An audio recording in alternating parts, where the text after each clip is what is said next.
बाँचेका छौँ।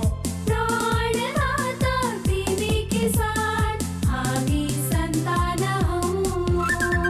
किसान किसान किसान किसान किसान किसान किसान किसान किसान। नमस्कार। कृषि पेशाको सारथी किसानको पेशा र जीवन सुधारका अनेक आयाम प्रस्तुत यस कार्यक्रममा यहाँलाई स्वागत छ। किसान किसान किसान कार्यक्रमको साथमा एनआइसी एसिया बैंक पनि साथी पनि। दर्शकबिन, किसानहरूका लागि असार र मङ्सिर महिना सर्वाधिक महत्त्वका महिना हुन्। अर्थात् नेपालीको प्रमुख खाद्य वस्तु धान असारमा रोपिन्छ र मङ्सिरमा थन्क्याइन्छ। यसरी लामो समय प्रतीक्षा गरेर उत्पादन गरिएको धान लगायत अन्य अन्न बाली उत्पादन गर्न जत्तिकै भण्डारण सुरक्षामा ध्यान पुर्याउनु जरुरी छ। यसका लागि केही प्रविधि नेपालमा आएका छन्। यसरी भित्रिएका प्रविधि मध्येको एक ग्रेन प्रो ब्याग के हो लगायत किसानको दैनिकीसँग सम्बन्ध राख्ने सामग्री किसान गतिविधिमा समेटेका छौँ। किसान खबरका साथमा इजरायलको सिप नेपालमा लगानी, सलोम एग्रिकल्चर प्राली। अन्न भण्डारणलाई सुरक्षित गर्ने र किसानको जीवनस्तर उकास्ने उद्देश्यले राजधानीमा ग्रेन प्रो नेपाल कार्यशाला 2017 सम्पन्न भएको छ। ग्रेन प्रो नेपाल र मेरो एग्रो प्रालीको संयुक्त आयोजनामा सम्पन्न कार्यशालामा अन्न भण्डारण सुरक्षित गर्ने प्लास्टिकका ब्याग र कोकुनको उपयोगिता सम्बन्धी कार्यपत्रहरू प्रस्तुत गरिएका थिए। हामीले चाहिँ यो पोस्ट हार्भेस्ट र तपाईँ कृषकहरूको या चाहिँ नर्मल पब्लिकको लाइफस्टाइलसँग रिलेटेड, खास गरेर कृषकहरूको चाहिँ आर्थिक अवस्था कसरी उकास्ने भन्ने विषयमा, लाइभलीहुडमा रिलेटेड या पोस्ट हार्भेस्ट एग्रिकल्चरमा रिलेटेड जति पनि एनजिओहरू हुनुहुन्छ, त्यसपछि चाहिँ कृषि जिल्ला कार्यालय भयो र नेपाल सरकार हाम्रो चाहिँ नेपाल सरकारको जति पनि एजेन्सीहरू छ, गभर्मेन्ट एजेन्सीहरू छ, कृषिसँग रिलेटेड या कृषि मन्त्रालय अन्तर्गतका एजेन्सीहरूलाई नै जानकारी गराउने उद्देश्य हामीले गरेको। ग्रेन प्रो नामक मल्टिनेसनल कम्पनीले विश्वका धेरै मुलुकमा यो प्रविधिबाट अन्न भण्डारण गरिरहेको छ। यो विधि नेपालमा पनि प्रभावकारी बन्न सक्छ। कार्यशालामा प्रस्तुत गरिएका कार्यपत्रहरूको निष्कर्ष थियो। ग्रेन प्रो हर्मेटिक प्रविधिमा तयार पारिएको अन्न भण्डार सुरक्षित गर्ने उत्पादन हो। विश्वभर अन्न भण्डार गर्ने परम्परागत विधिले राखिएको अन्नको 15 देखि 40% सम्म भाग नष्ट हुने गरेको तथ्य छ। प्राप्त भएको खाद्यान्न सुरक्षाको अभावले खाद्य सङ्कट आउने संवेदनशील अवस्था व्यवस्थापन गर्न उत्पादन प्रभावकारी छ। ग्रेन प्रो इन्कर्पोरेसन फिलिपिन्स अध्यक्ष टम डी ब्रुनको भनाइ थियो। एउटा ग्रेन प्रो ब्यागको मूल्य आकार तथा क्षमताका आधारमा न्यूनतम मूल्य 350 रुपैयाँदेखि 1,50,000 रुपैयाँसम्म पर्छ। मूल्यका हिसाबले तुलनात्मक रूपमा महँगो भएको यी ब्यागहरू व्यक्तिगत भन्दा सामुदायिक रूपमा प्रयोग उपयुक्त हुने कम्पनीको भनाइ छ।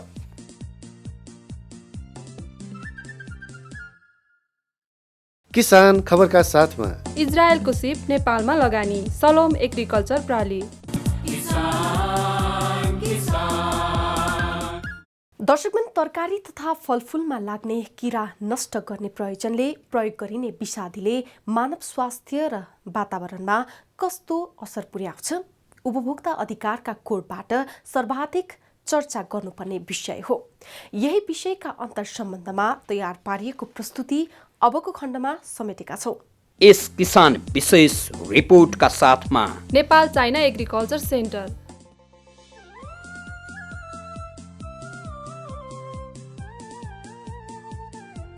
शिक्षित मानिसहरू कृषि क्षेत्रको व्यावसायिकतामा लागिसँगै विषादीको प्रयोग पनि बढ्न थालेको छ।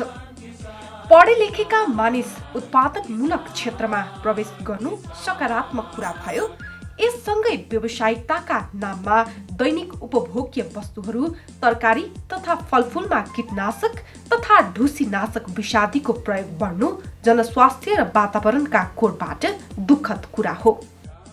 यो विषादी युज गर्न हुँदैन। अब यो थाहा हुँदै पनि बाध्यता विषादी थोरै रूपमा किराहरू कस्ता छन्, आक्रामक रूपमा आउने किराहरू, आक्रामक रूपमा आउने रोगहरूलाई नियन्त्रणै गर्न नसक्ने अवस्था भयो भने, जैविक नियन्त्रण नहुन सक्ने भने विषादीबाट रासायनिक नियन्त्रण गर्नुपर्ने बाध्यता हुन्छ। कृषि बालीमा शिक्षित व्यवसायीले मात्र विषादीको प्रयोग गर्छन् भन्ने छैन। अरूले गरेको देखेर आफू पनि सिकौ गर्ने किसान धेरै छन्। दक्ष प्राविधिकको अभावमा प्राय किसानहरू बाली नालीमा लाग्ने समस्याको समाधान र उपचारका लागि एग्रोभेटबाट विषादी लिएर जान्छन्। हामीले अब विषाद दिँदा विषादी धेरै प्रकारका हुन्छन् हैन। अब रोगनाशक अनि कीटनाशक सबै हुन्छन्।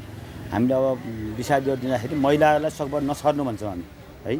महिलाहरू नछर्नुहोस्, मास्कको प्रयोग गर्नुहोस्, हातमा पन्जा लाउनुहोस्, त्यसपछि छर्नुहोस् भनेर हामी सिकाएर पठाउँछौँ। पहिले किसान जुन समस्या लिएर आउँछ नि, मलाई यो विषादी दिनुहोस् भन्छ, त्यसमा पनि हामीले उसलाई चाहिँ अब के बाली छ, के किरा लागेको छ होइन, तपाईँले के यो अगाडि के हाल्नुभयो, त्यसले नियन्त्रण भयो कि भएन, अनि त्यसपछि हामीले आफ्नो विवेकले अब कुन दिँदा चाहिँ ठिक हुन्छ भन्ने हाम्रो भनौँ न अनुभवले।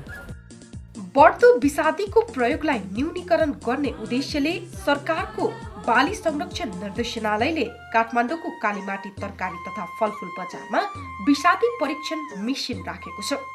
2071 सालमा स्थापना गरेर सञ्चालन गरिएको उक्त परीक्षणबाट कालीमाटीमा आउने तरकारीमा विषादीको प्रयोग कम भएको वरिष्ठ बाली संरक्षण अधिकृतको दाबी छ।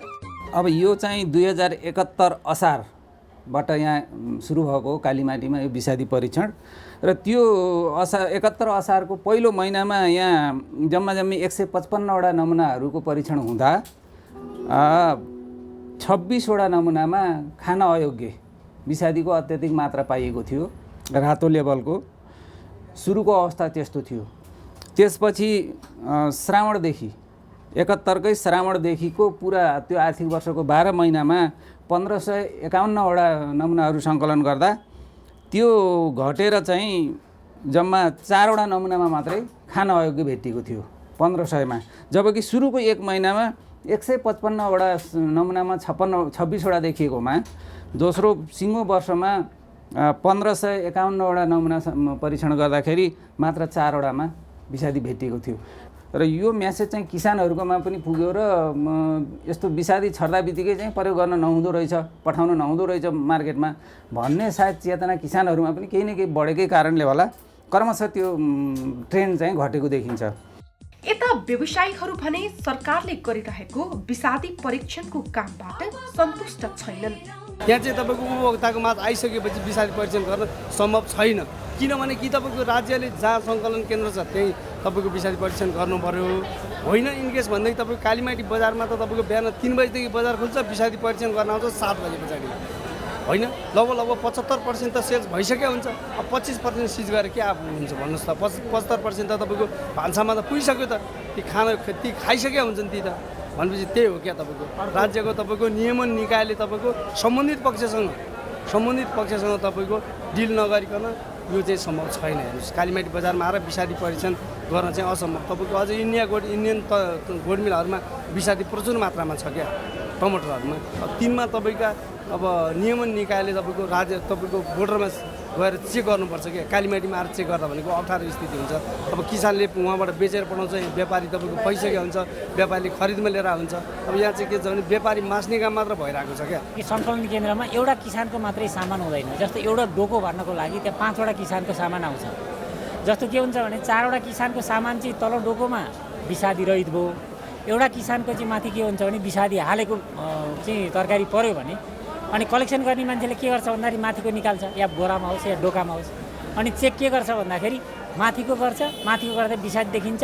अनि जो मान्छेको चाहिँ विषादी रहित तरकारी हो नि त्यसमा चाहिँ के हुन्छ भने त्यो मर्कामा पर्ने हुन्छ, उसले लगेर डोकै फालिदिन्छ। एउटा किसान त्यसरी मर्का पर्छ। अनि अर्को के हुन्छ भन्दाखेरि जुन विषादीहरू चाहिँ तल छ, विषादी नभएको माथि पर्यो भन्दाखेरि अनि के हुन्छ माथिको चेक गर्दाखेरि त्यसमा विषादी छैन, अनि विषादी भएको पनि मान्छेले लगेर खाइसकेका हुन्छन्। अनि मर्का विषादीवाला चाहिँ के भने फाइदा हुने। व्यवसायमा सेवाको प्रश्न उठिरहेको विषादी परीक्षण किन गर्नु परेको हो? यो सेवा व्यवसायका लागि कि उपभोक्ताका लागि? हाम्रो प्रश्न सरकारी अधिकारीलाई। एउटा कुरा हामीले के बुझ्न पर्यो भने यो कालीमाटीको प्रयोगशालाले सम्पूर्ण चाहिँ विषादी एकैचोटि नियन्त्रण गर्ने वा त्यस्ता खाद्य वस्तुहरू सबै एकैचोटि क्याप्चर गर्न सक्ने चाहिँ होइन।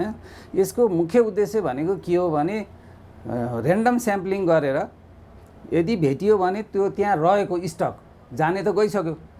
जति यदि हामीले त्यहाँ परीक्षणपछि भेटियो भने त्यसलाई ल्याएर नष्ट गर्ने हो र यसको प्रचार गर्ने र यो कुन जिल्लाको र कुन पकेट क्षेत्रबाट आएको हो त्यहाँको सम्बन्धित कृषि विकास कार्यालयहरूलाई पनि चिठी लेख्ने, त्यहाँको किसानहरूलाई तालिम दिनु पर्यो भनेर र त्यो कुराहरू मिडियामा पनि प्रचार गरेर किसानहरूका मेसेज पुर्याउने हो, ताकि ल है विषादी छरिसकेपछि कति दिन हो यसको पर्खनु पर्ने अवधि, त्यसलाई पार गरेर मात्रै बजारमा पठाउँ भन्ने खालको एउटा सन्देश दिने उद्देश्य हो यसको।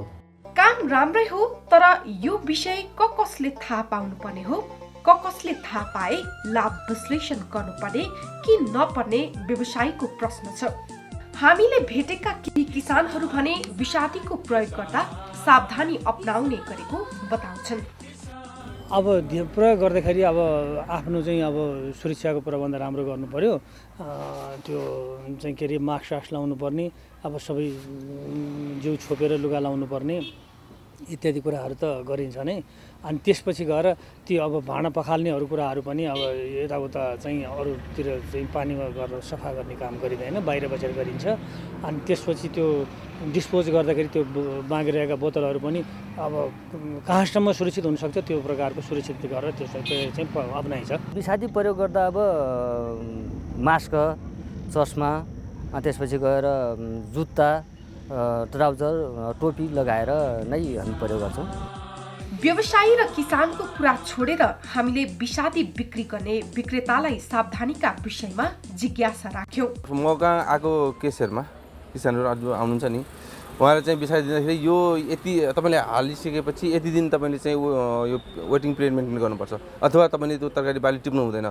तपाईँले टिप्ने अब हाल्नै पर्ने छ भने तयार भएको बाली टिपेर मात्रै हाल्नुहोस्। हालिसकेपछि तपाईँको अब 2 दिन 3 दिन अथवा कति 72 घन्टा 48 घन्टा कति छ विषादीको वेटिङ पिरियड, त्यति बेलासम्म तपाईँले त्यो टिप्नु हुँदैन भनेर हामीले चाहिँ जानकारी उसलाई प्रत्येकचोटि गरेरै दिने गरेका छौँ। विषादीको प्रयोगले किसान र उपभोक्तालाई प्रत्यक्ष असर गर्छ।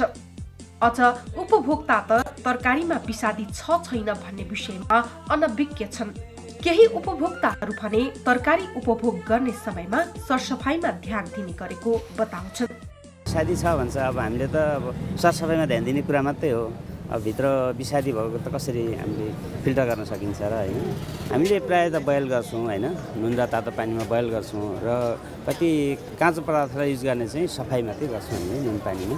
राज्य त अब आफ्नै ठाउँमा छ, उनीहरूले के विचार गर्ला त खै अब हाम्रो बारेमा होइन। राज्यले पनि अब सोध्नै पर्ने कुरा हो यो। राज्यले केही विचार गरिदिए त अझै राम्रो हुन्थ्यो। नेपाली किसानहरूमध्ये 70% किसान प्राविधिकको नभए एग्रोभेटको सल्लाह लिने गरेको अनौपचारिक तथ्याङ्क छ। औषधिको सही प्रयोग नभएको विषय पुष्टि गर्न यो तथ्य पर्याप्त हुन्छ। अधिकारीहरू यो विषयमा स्वीकार छन्। अहिले खास गरी बाली संरक्षण क्षेत्रमा धेरै किसानहरूको चाहिँ नि ज्ञानको स्रोत भनेको एग्रोभेट नै हो। अब अहिले योभन्दा अगाडि 3 दिने तालिम लिएर एग्रोभेट सञ्चालन गरिरहेको सन्दर्भमा अब हामीले चाहिँ त्यो तालिमको चाहिँ नि अवधि पनि बढाएका छौँ। अब 6 दिनको तालिमहरू उहाँहरूले प्राप्त गर्नुहुन्छ र सँगसँगै चाहिँ नि उहाँलाई पुनर्ताजगी तालिमको पनि व्यवस्था गरेका छौँ। तर यसको मतलब यो होइन कि उहाँहरूले चाहिँ नि किसानहरूले एग्रोभेटसँग भन्दा पनि नजिकका जेडिजिटिएसहरूसँग, कृषि विकास कार्यालयसँग या क्षेत्रीय बाली संरक्षण प्रयोगशालाका प्राविधिकसँग उहाँहरूले चाहिँ नि उहाँहरूसँगको चाहिँ नि सल्लाह र सुझावले चाहिँ नि आफ्नो बाली नालीमा के प्रयोग गर्ने हो, कुन समस्या पो हो त्यो समस्यालाई सम्बोधन गर्ने हिसाबले के प्रयोग गर्ने हो, त्यसरी चाहिँ उहाँहरूले ज्ञान लिनुपर्ने जरुरी देखिन्छ। एग्रोभेटका मान्छेहरूले पनि एग्रोभेट सञ्चालकहरूले पनि किसानलाई सही सूचना सम्प्रेषण गर्नुपर्छ। उहाँहरूले चाहिँ नि जुन रोग किरा यथार्थ जे लागेको हो, जुन समस्या हो त्यो समस्यालाई नै सम्बोधन गर्ने किसिमका चाहिँ नि विषादीहरू र चाहिँ नि सुरक्षित विषादीहरू प्रयोग गर्न लाउनुपर्छ। र खास गरी किसानले पनि विषादीहरूको प्रयोग गर्दाखेरि सुरक्षण उपायहरू हामी पिपिई भन्छौँ होइन, पर्सनल प्रोटेक्टिभ इक्विपमेन्ट भन्छ, त्यो इक्विपमेन्टहरूको प्रयोग गर्नुपर्छ ताकि चाहिँ नि त्यो विषादीका नकारात्मक असरबाट बच्न सकियोस्। नेपालमा प्रत्येक वर्ष भित्रिने 350 मेट्रिक टन विषादी मध्ये 85% विषादी तरकारीमा मात्रै खपत हुने बाली संरक्षण निर्देशनालयले जनाएको छ। त्यति धेरै विषादी तरकारीमा प्रयोग हुँदा त्यसले पुरुषको पोस्टेट, महिलाको पाठेघर क्यान्सर, गर्भवती महिलाको गर्भ तुहिने र अन्य थुप्रै स्वास्थ्यजन्य समस्या सिर्जना हुने अनुसन्धानले देखाएको छ। अब पनि यो तथ्यलाई स्वीकार नगर्ने हो भने स्वस्थ रहन प्रयोग गरिने तरकारी तथा फलफुलकै कारण रोगी बन्नुपर्ने दिन नआउला भन्न सकिन्न। यस किसान विशेष रिपोर्टका साथमा नेपाल चाइना एग्रिकल्चर सेन्टर। दर्शकबिन, व्यावसायिक कृषिमा लाग्नका लागि लगानी जति आवश्यक छ त्यसलाई बढाउने विषयमा धैर्यता र आँट उत्तिकै चाहिन्छ। केही समयको प्रतीक्षा, त्यहाँ लगाइएको सिप तथा दक्षताबाट क्रमशः आम्दानी सुरु हुन्छ। यस्तै प्रेरक व्यवसायी मध्येका एक कमल सुब्बाको व्यावसायिक अन्तर्वस्तु अबको खण्डमा समेटेका छौँ।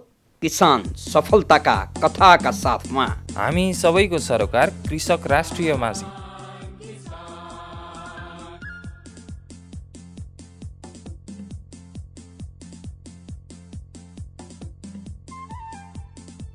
सकारात्मक सोच, कर्मप्रति पूर्ण विश्वास, पेशा सम्बन्धी पर्याप्त ज्ञान र सिप भए एक दिन अवश्य सफल हुन सकिन्छ। नेपालको कन्ट्रीमा के भन्छ भने एग्रिकल्चर भनेको चाहिँ सबभन्दा नपढेको, सबभन्दा अब गए गुज्रेको मान्छेले चाहिँ कोही काम नपाएर चाहिँ गर्ने भनेर ठान्छन् क्या। त्यो 90%ले सोच्ने सोचाइ हो।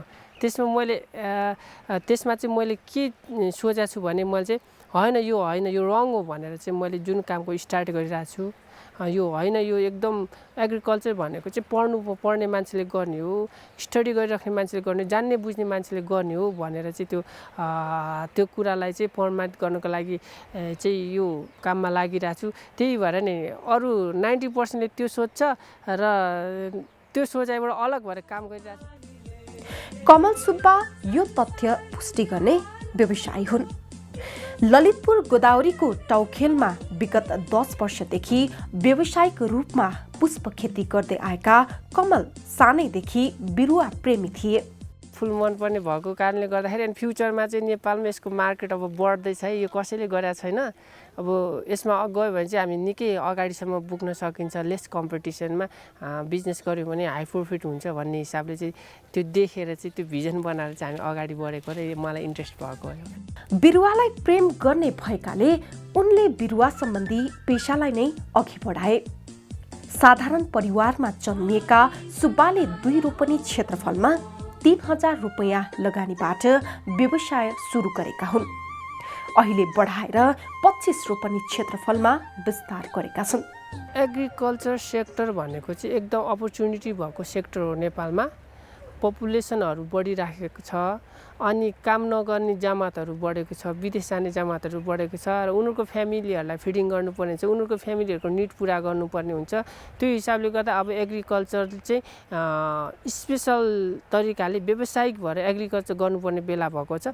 एग्रिकल्चरबाट मान्छेले धेरै राम्रोसँग इन्कम गरेर आफ्नो जीवनस्तर सुधार गर्न सक्छ भन्ने कुरा चाहिँ म यहाँ सन्देश दिन चाहन्छु।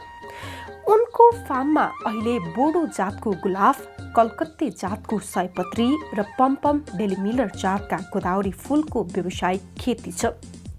सुब्बाले आफ्नो पुष्प खेतीबाट वार्षिक 35 लाख रुपैयाँ बराबरको आम्दानी गर्छन्। भौतिक रूपमा सुन्दर, मानिसको दैनिकीसँग आत्मीय सम्बन्ध राख्ने पुष्प व्यवसायबाट सुब्बा पूर्ण सन्तुष्ट छन्। 10 जनालाई रोजगारी दिनु भनेको ठुलो कुरो नेपालमा रोजगारीको अभाव भएको ठाउँमा, होइन? अनि अब लाइफस्टाइलमा त त्यसै अब व्यवसाय गर्न थालेपछि लाइफस्टाइलमा चाहिँ चेन्जेस त आउँछ नै, बिस्तारै बिस्तारै आइहाल्छ। अब पहिला म खुट्टाले हिँड्थ्यो भने अहिले म बाइकमा हिँड्छु, बाइकमा हिँड्ने मेरो अब कार छ, होइन? पुष्प व्यवसायबाट सुब्बाको परिवारका अन्य सदस्यले रोजगारीका लागि कसैको मुख ताक्नु पर्दैन। उनीहरू आफ्नै व्यवसायबाट समृद्ध बन्दै गएका छन्। पेसाबाट पारिवारिक सन्तुष्टि पाउनु पनि सफलताको सूचक मध्येको एक हो। अब मैले चाहिँ यहाँ फिल्डमा काम गर्ने, उहाँले चाहिँ बाहिर गर्नुहुन्छ मार्केटमा। अब यहाँ कामदारलाई लगाउने त्यस्तो काम गर्छु मैले चाहिँ। यस्तो हुन्छ, हाम्रो चाहिँ हप्तामा एकचोटि औषधि हाल्ने, स्प्रे गर्नुपर्छ, अनि गोडमेल गर्ने। अनि यो बिरुवा चाहिँ हामीले 3 महिनामा एकचोटि फेर्छ कि सयपत्री चाहिँ। परिवारका सदस्य बाहेक उनको फार्ममा काम गर्ने कर्मचारी पनि काममा आनन्द मान्छन्। कमाइसँगै सिप पनि सिकिरहेको छु एकदम रमाइलो पनि हुन्छ। यसरी दिन प्रतिदिन पेशामा सफल बन्दै जानुमा एउटा मात्र पक्षले पुग्दैन। जग्गा र मौसम अनुकूलका बिरुवा छनौट, तिनीहरूको हेरचाह, सम्भार, चाकर, मल र पानीको सन्तुलन, कर्मचारीको श्रम, सिप र मेहनत त छँदैछ। यसबाहेक व्यवसायको प्रवर्धनका लागि उनी हरेक दिन केही न केही अध्ययन गर्छन्। जग्गा भएपछि त्यस पछाडि हामीले जग्गाको माटोहरू टेस्ट गर्नु पर्यो, पानीहरू टेस्ट गर्नु पर्यो, त्यो फिल्डको त्यो ठाउँमा रोजेसको लागि उपयुक्त छ कि छैन, त्यसको टेम्परेचरहरू, घाम कति लाग्छ, मिनिमम 6 to 8 आवर घाम चाहिन्छ यसलाई है। अनि त्यसपछि गएर अब टनल सम्बन्धी ज्ञान हुनु पर्यो अथवा त्यो ज्ञान भएको मान्छेलाई बनाउन लाउनु पर्यो। अब यस्तो ग्रिन हाउसेसहरू बनाउनु पर्यो। त्यस पछाडि गएर ड्रिप थोपा सिँचाइ अनिवार्य। अनि त्यसपछि गएर मल सम्बन्धी नलेज हुनु पर्यो, फर्टिलाइजर यो रोजेसले के प्लान्ट के फर्टिलाइजरहरू चाहिँ उसले चाहिँ हामीले उसलाई चाहिँ फिडिङ दिनुपर्छ, त्यो सम्बन्धी नलेज हुनु पर्यो। त्यस पछाडि बजारको मार्केट सम्बन्धी एनालाइसिस गर्नु पर्यो होइन। कहाँ बिक्री हुन्छ, कसरी बिक्री हुन्छ, कुन बेलामा बिक्री हुन्छ, कुन बेलामा धेरै फलाउनु पर्ने हो, कुन बेलामा कस्टमरलाई धेरै चाहिन्छ, त्यो थाहा हुनु पर्यो। यी कुराहरू थाहा पाएपछि अनि हामीले चाहिँ जसले गर्न चाहनुहुन्छ उहाँहरूले स्टार्ट गर्दा हुन्छ। उपभोक्ताको रुचि र बजारको मागलाई ध्यानमा राख्दा पेशामा सफल हुन सकिन्छ। व्यवसायमा सफल हुन चाहिने गुणलाई सुब्बाले पहिचान गरेका छन्। तर फेरि यतिले मात्र पनि पुग्दैन। आयात निर्यात व्यवस्थापनमा सरकारको उदासीनता दोषी छ। कमलको अनुभवमा सरकारले फूलबाट राष्ट्रिय समृद्धि खोज्न सक्छ। यसका लागि उचित वातावरण चाहिन्छ। निर्यात विस्थापन गरेर आयात बढाउने रणनीति अहिलेको आवश्यकता हो। गभर्मेन्टले नै हेल्प गर्नु पर्यो होइन। जस्तो मल बिउ बिजनहरूको पनि अब व्यवस्था गरिदिनु पर्यो। अब गभर्मेन्टले अब राखेको छ माथि के पुष्प विकास केन्द्र, त्यसमा म्यान पावरहरू राम्रोसँग राखेर सबै नयाँ न्यू कमर्सहरूको लागि ट्रेनिङ दिनु पर्यो। अब प्लान्ट फिजियोलोजी सम्बन्धी सामान्य ज्ञानहरू बाँड्नु पर्यो होइन। अब फ्लावर म्यानेजमेन्टको बारेमा सिकाउनु पर्यो, बजार म्यानेजमेन्टको बारेमा सिकाउनु पर्यो। र अर्को कुरो विदेश एक्सपोर्ट गर्ने खालको फुलहरू चाहिँ उत्पादन गर्नलाई प्रोत्साहन गरेर विदेश एक्सपोर्ट गर्नुपर्छ। त्यसपछि मात्रै उद्यमी हुन्छ के। पुष्प व्यवसायको प्रवर्धनका लागि उत्पादनदेखि बजारसम्मको चक्र सन्तुलन जरुरी छ।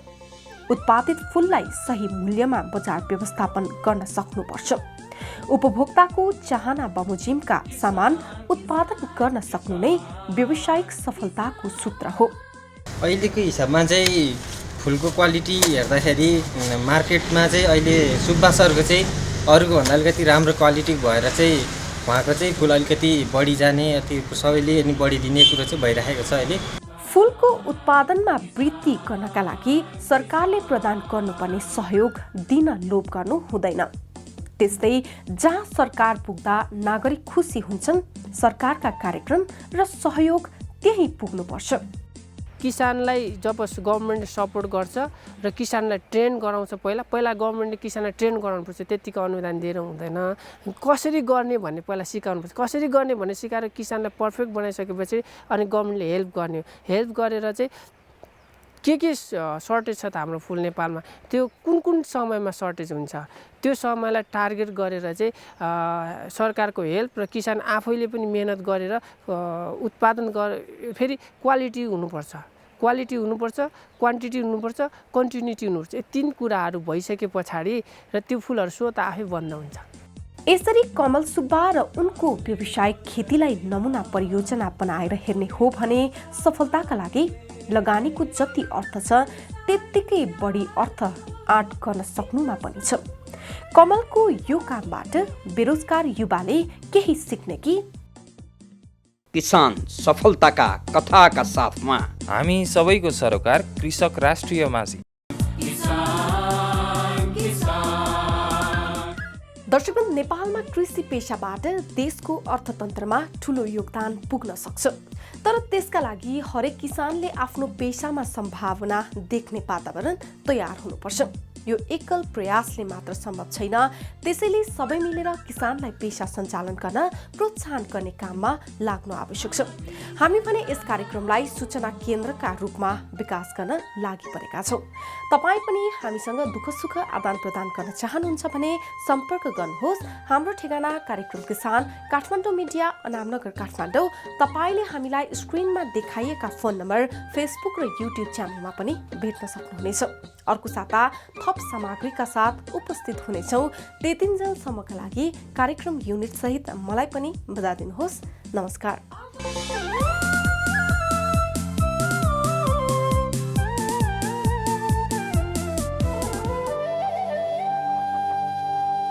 दिदी छोरा किसान साथी सबै बाँचेका छौँ।